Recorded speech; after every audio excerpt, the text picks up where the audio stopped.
A stunningly beautiful young girl was brought to the hospital under mysterious circumstances.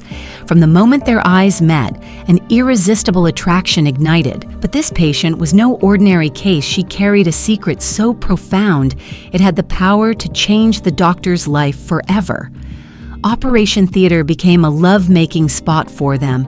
But one day, it was all over. When they were caught, and the real truth about the cute patient was exposed. Even the lady doctor couldn't believe. What was she hiding?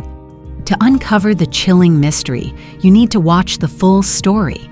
The story stars when a 24-year-old Emily Carter was rushed into St. Mary's Hospital late one evening. Her body was weak, her breathing shallow, and her skin burning with fever. The emergency team worked quickly, assessing her condition. Among them was Dr.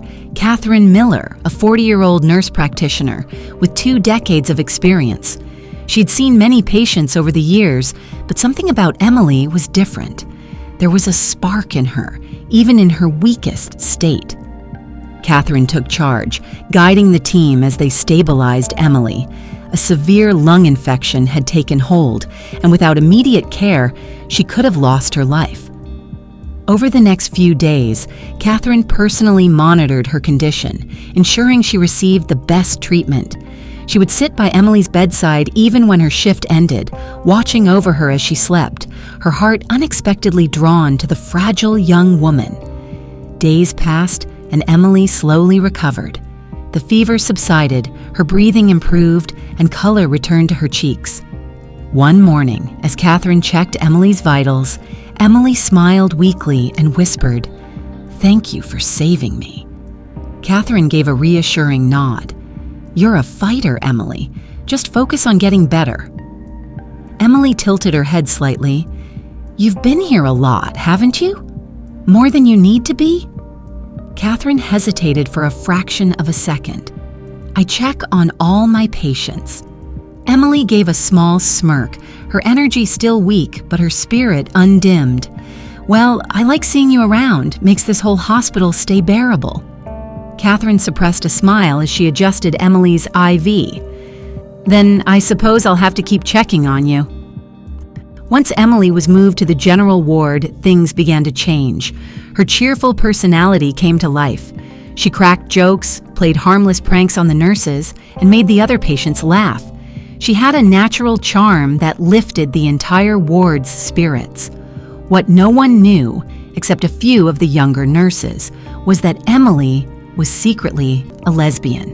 She subtly flirted with the female patients and staff, making them blush or giggle. She never crossed the line, but her charm was undeniable. Catherine remained oblivious to Emily's playful nature. She only saw a young woman full of life, recovering with a heart full of gratitude. However, over time, something shifted within her. She found herself drawn to Emily's laughter, the way she made everyone around her feel special.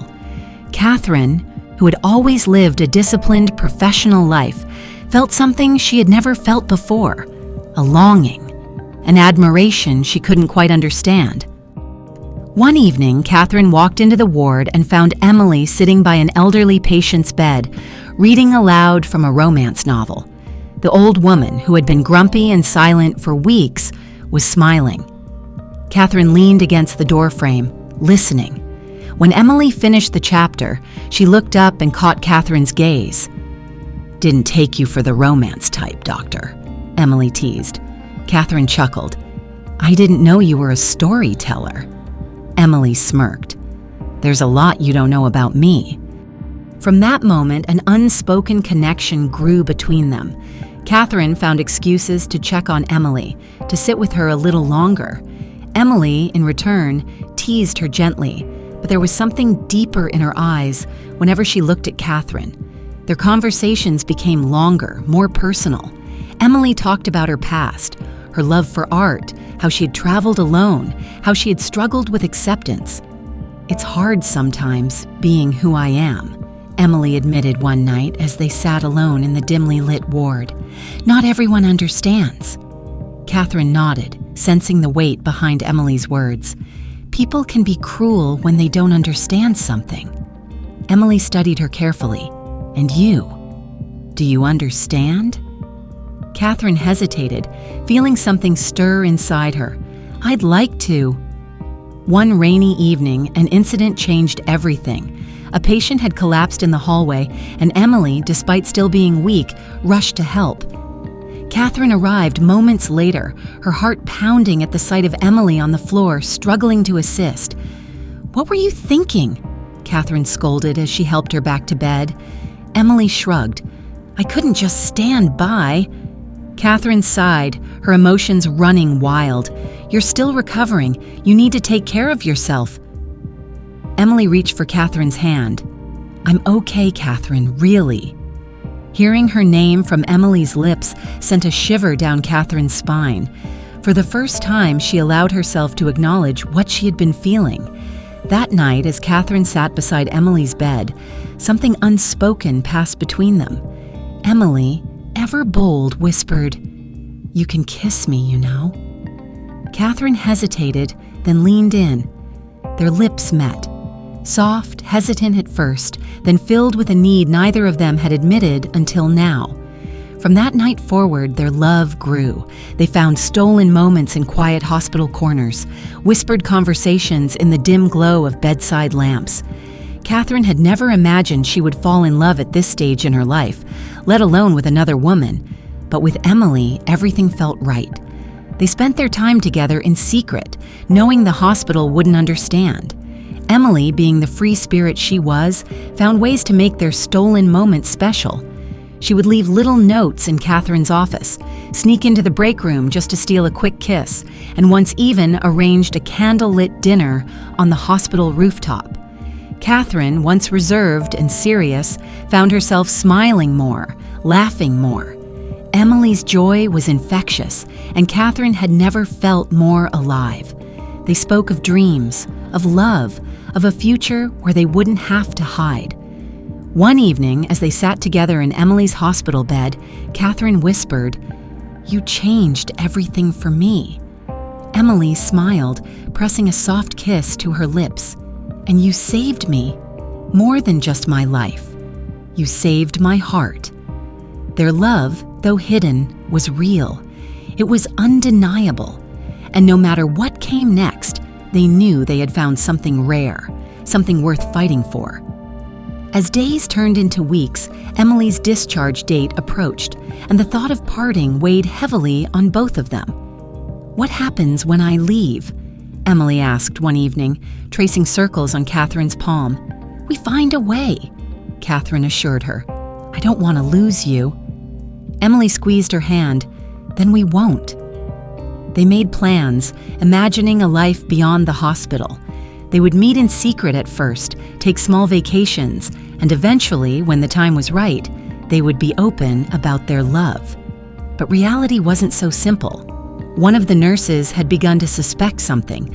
There were whispers, stolen glances that didn't go unnoticed. One afternoon, Catherine was called into the hospital director's office. "I've received reports of inappropriate behavior," he said carefully. "I trust you understand the seriousness of this, Catherine."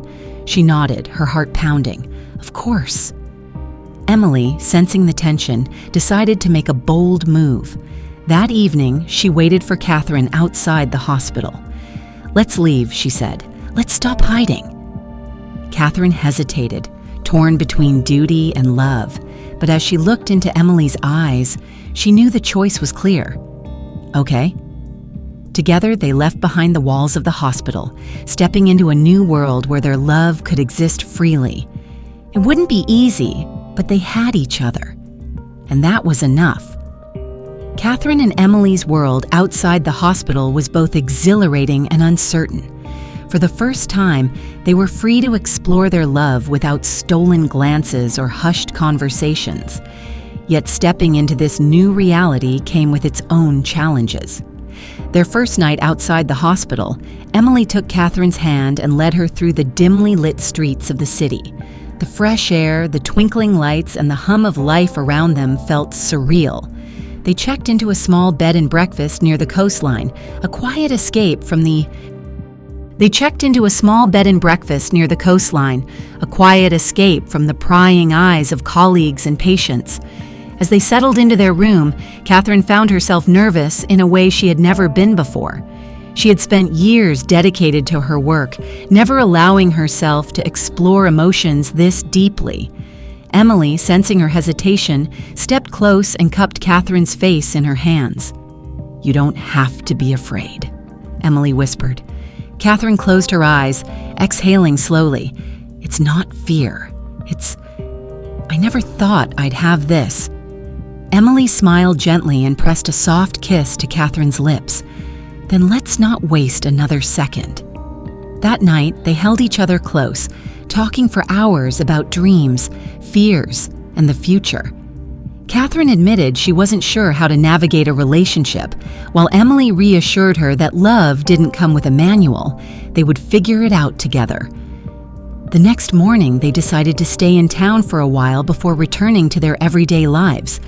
Emily, always the adventurous one, took Catherine to places she had never been: a small art gallery, a hidden beach cove, a late-night jazz cafe. Each experience was a reminder that life was more than the walls of a hospital. One evening, as they sat on a secluded beach watching the waves crash against the shore, Catherine reached for Emily's hand. "I don't want to lose you," she admitted. "You won't," Emily promised. "But we have to decide how we're going to face the world. Are we hiding, or are we living?" Catherine knew what Emily meant. Returning to the hospital meant facing scrutiny. Rumors had already begun, and her professional reputation was at stake.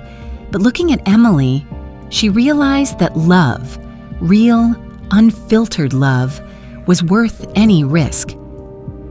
A week later, they returned. Catherine resumed her position at the hospital, while Emily, fully recovered, moved into a small apartment nearby. They tried to keep their relationship discreet, but the hospital's rumor mill was relentless.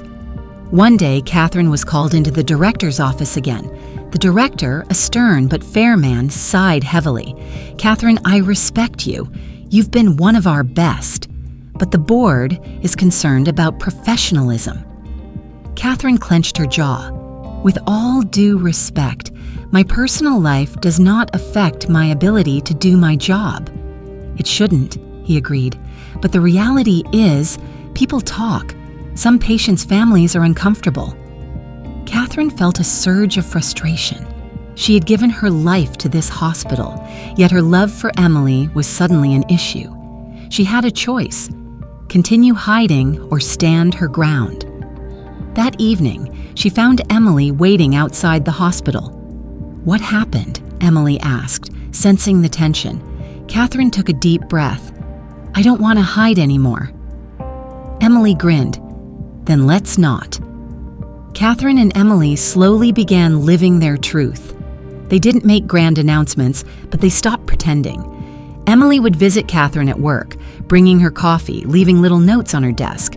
Catherine no longer flinched when she reached for Emily's hand in public. There were still whispers, but over time they faded. The world didn't stop turning because two women fell in love. Catherine's colleagues began to accept it, and even the hospital director, after seeing her unwavering commitment to her work, let the matter rest.